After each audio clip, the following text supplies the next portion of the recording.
Hey, Tubies, it's Psychic Bob. Well, here it is, Friday night. I know I'm getting this out late. I've had a really busy day. I've been wanting to get a video out, but everything kept getting in the way. I was going to go down to the beach today and do a UFO watch, but it was ended up being late this morning, and I had to do errands, and that didn't happen. So then I thought, oh, this afternoon I'll go out and do a UFO watch. And then it was so hot. And I said, you know what? I'll go out and do a UFO watch once it gets dark. Well, then a thunderstorm came.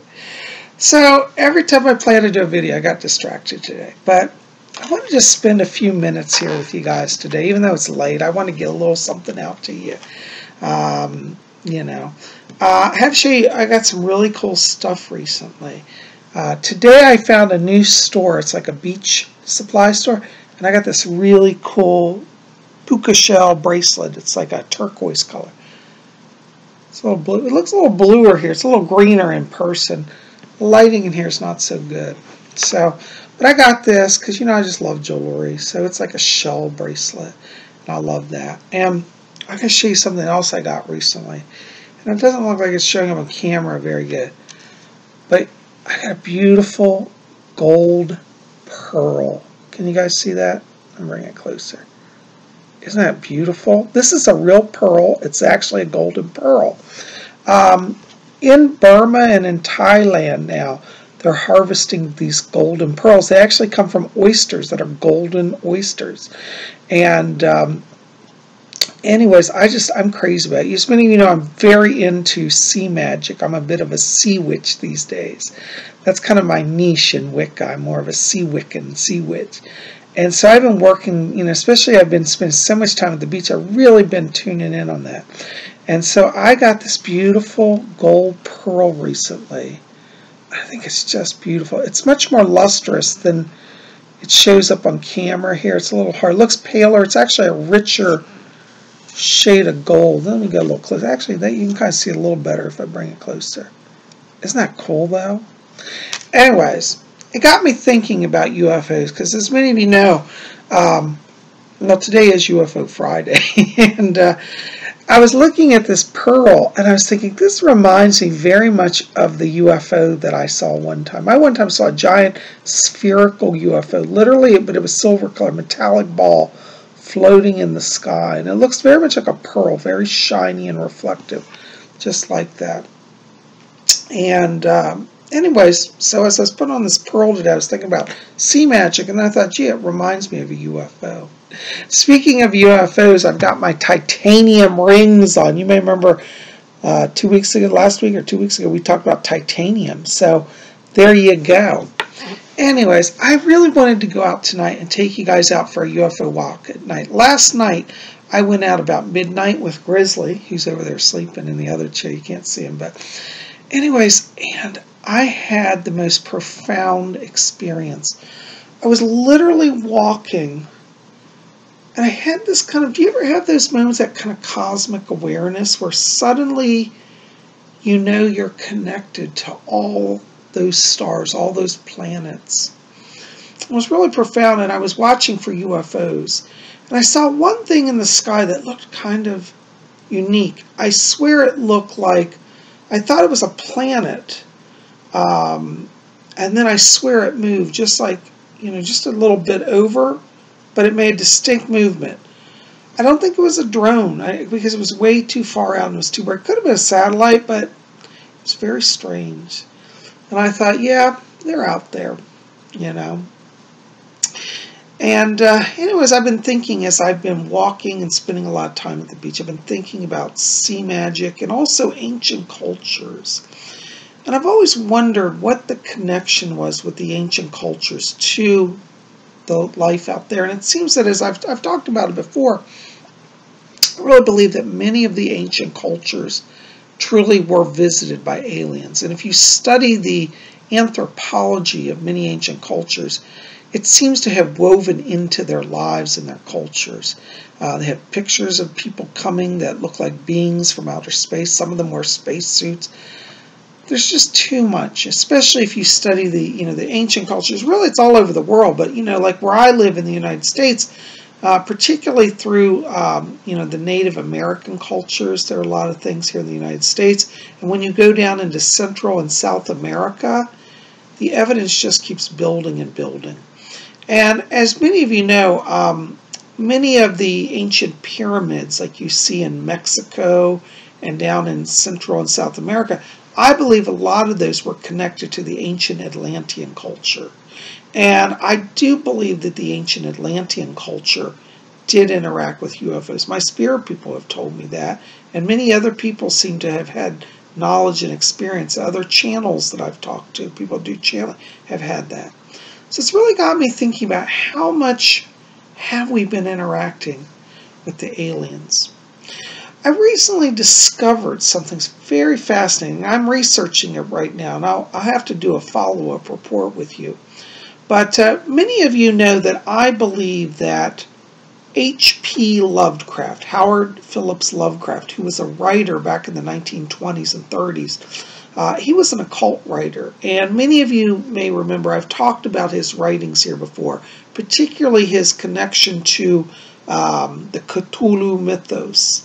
And many people in the occult community have believed and postulated, and I agree with him, the concept that he was actually a channel, and that the ancient ones that he channeled through in his stories were actually channelings.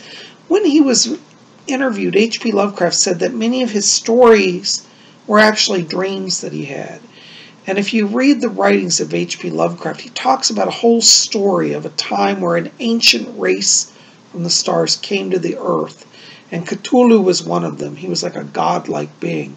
And then supposedly there was clashes and a war, and Cthulhu and his people were kind of buried under the ocean. And in many of the Cthulhu mythos stories, they talk about, Cthulhu will rise again and take over the world, and it's very scary stuff. But what's fascinating is that throughout all of the mythos, I guess I should say, the Cthulhu mythos, there is a consistent mythology and a consistent occult practice. And people who study the occult arts have been really studying this Cthulhu mythos and saying, you know what, we can do magic with the rituals found in his stories. Now, when H.P. Lovecraft was interviewed about his belief in occultism, he went into total denial mode. You say, oh, I don't believe it, it's not real, just, fiction. But people who actually know the occult arts say this guy was tapping into something much more profound than he was aware of. Now, why am I talking about all this? Well, let me tell you, I just discovered something that is very fascinating. There is an occult group called the Esoteric Order of Dagon. Now, for those of you who know the Cthulhu stories, there is a story, it appears actually in many of his stories, they have in the background, they make reference to somebody went and joined the Esoteric Order of Dagon. And there's a book that he wrote called Shadow over Innsmouth. And that book talks about a town, it's a seaside town up in New England, who overthrew the Catholic Church who controlled the town. And all the people joined a cult that formed called the Esoteric Order of Dagon. And that cult was devoted to helping Cthulhu rise again, and their god, they worshiped the god, particularly Dagon. They worshiped all the ancient gods of the mythos. Well, anyways, what's really fascinating is I have discovered there is actually in existence a group now called the Esoteric Order of Dagon. Unless you think it's a joke, they're very serious. They are devoted to studying the mythology of Lovecraft's writings and developing esoteric practices. So they're actually a ceremonial, ritual, magical group that have been meeting for many years. And they're very serious. It's not a joke for science fiction fans. It's for people who are truly interested in occultism. And in fact, to be a member of the order, you have to apply and show them what you can bring to the group and why they should admit you. And it's very selective. They don't admit a lot of people. But anyways, they sound very fascinating. So I'm going to put a link below to the Esoteric Order of Dagon, and I would like you to go check it out. They don't seem like crackpots. They're not necessarily black magicians. Now, in the books of Lovecraft, some of the magic is a little dark. But in their order, they're saying we're looking at it from a pure occultic scientific place. So they're exploring the rituals that came through the stories, in a sense recreating them and seeing if they can, in a sense, open portals and do spiritual calling, spiritual works based on the mythos of H.P. Lovecraft's writings. I think it's very interesting. I don't know that I'm going to be a full member. I don't even know if they would want me as a member. But I'm very curious, because the reason I bring this up is that I've always said I believe that that if Lovecraft, it's true, which I believe it is, if Lovecraft was channeling these ancient ones in his stories, they are beings from another world, beings from the stars. They do not originate from Earth, and so perhaps the mythos would be able to create a bridge, a time-space dimensional portal. Maybe their rituals could open the door and allow an interconnection between the ancient ones from the stars and the Earth. And as somebody who's very interested in alien connections, I'm curious about looking at it. Now, don't worry, I'm not going to go summon Cthulhu, okay? But I am exploring it. And I would encourage you, if you're interested in reading more about it, the link below to the order is below, and you have to do an application. And I haven't done any of that yet. I'm just reading about it. But I think as an investigator of the UFO phenomena, I think it is a very powerful possibility that this order may help advance alien studies and UFO studies and UFO culture.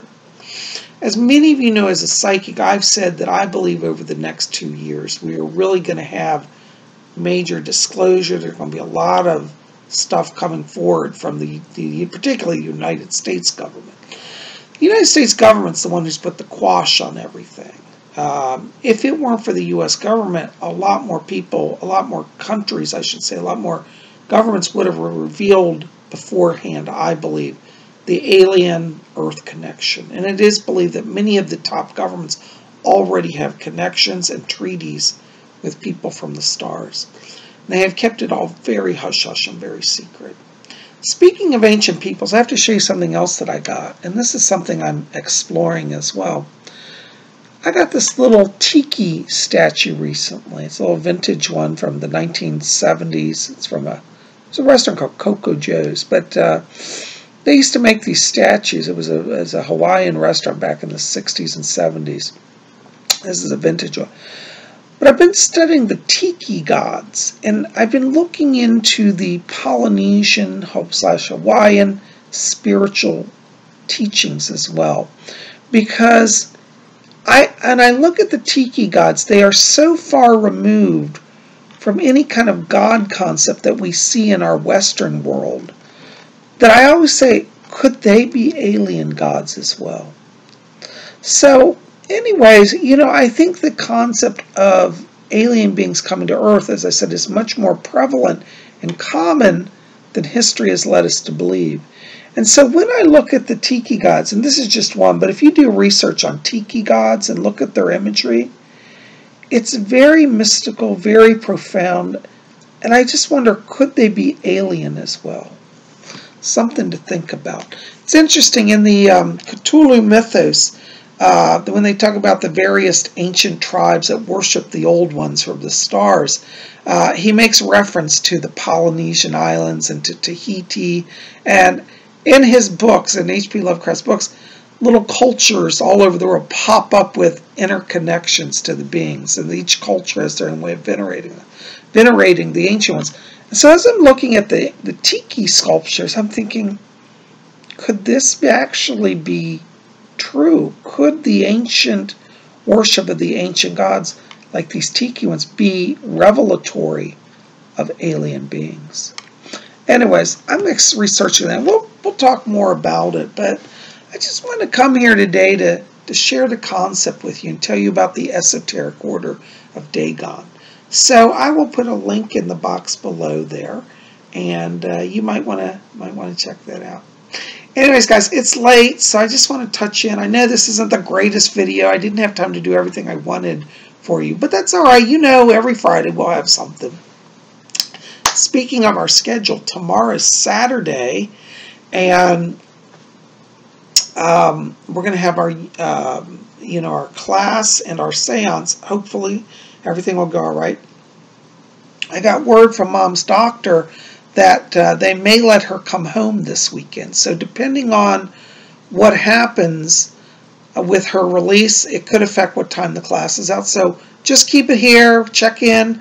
If I don't get it up right away, it may be later. I just don't know what's happening. So just give me an update. Anyways, I thank you for your patience as my schedule's been a little erratic dealing with stuff down here.